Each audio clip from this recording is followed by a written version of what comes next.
Hi, thank you for joining us today for the first module in the University Library's Author Rights series. In this video, we'll be discussing the basics of copyright. The reason we're discussing copyright is because when we talk about author rights, we're typically talking about your copyright, the exclusive bundle of rights that are protected through Title 17 of the U.S. Code, more commonly known as copyright law. Before we dig in, however, I do want to note that the content provided here is intended as informational and is not legal advice. I also want to emphasize that we're discussing copyright, but that there may be other applicable forms of protection for your intellectual property, including patents or trademarks. Bearing that in mind, in this module, we're just going to discuss copyright. A question I'd like you to consider is, do you hold any copyrights?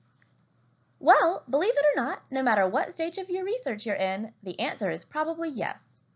You don't necessarily have to register your works with the Copyright Office or even provide a notice of copyright on your work to protect it, although in many cases, it's a good idea.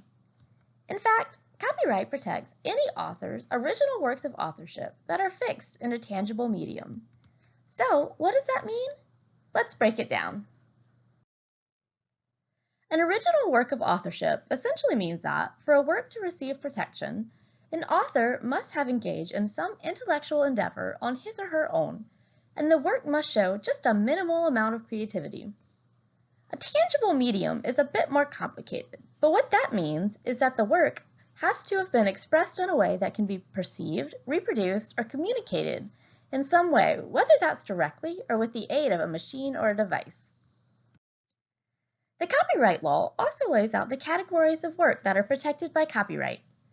These include literary works, like books or articles, musical works, dramatic works, including the accompanying music, pantomimes and choreographic works, pictorial, graphic, or sculptural works, motion pictures, and other AV works, sound recordings, and finally, architectural works. So, based on these definitions, you have almost certainly created many works that are protected by copyright. However, it is important to note that copyright protection doesn't extend to everything. You can't copyright an idea, procedure, process, system, method of operation, concept, principle, or discovery.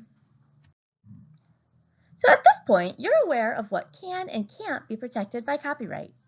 But what exactly do we mean by copyright? What protections are provided through copyright law? Well, the copyright holder has the exclusive right to reproduce the work, prepare derivative works, distribute the work by sale, rental, lease, or lending, perform the work publicly, display the work publicly, and to authorize any of these rights to third parties. Now that you know what is eligible for copyright protection and what that protection actually entails, you might be wondering who holds the copyright for a work. Well, it makes sense that in most cases, the copyright ownership belongs to the author or authors of the work. However, it can become a bit more complicated. For example, if two or more people jointly create a work with the intention that their contributions will be merged and will be inseparable, the authors are co-owners of the copyright. However, if authors are contributing to a collective work, such as an issue of a journal, each author holds only the copyright to their portion of the work. And if a work is considered a work made for hire, then the employer for whom the work was created holds the copyright. Often in academia, an intellectual property or copyright policy created by the institution clarifies copyright ownership for both students and employees. It's important to note, particularly if you're interested in publishing your work, that copyright ownership can be transferred. A copyright owner can transfer all or part of the rights granted under copyright law, giving someone else the exclusive ability to exercise the rights. Alternately, a copyright owner could choose to license one or more of these rights non-exclusively, which means that she gives someone permission to exercise the right but can still exercise the right herself, or can license the right to someone else. So how long does copyright protection last? For works created on or after the start of 1978, copyright lasts for the life of the author, or for joint works, the life of the last surviving author plus 70 years after that author's death. In the cases of works for hire or anonymous works, Copyright lasts 95 years after publication or 120 years from creation, whichever expires first.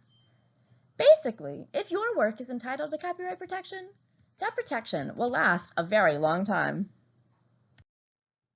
Remember, copyright can be very complicated.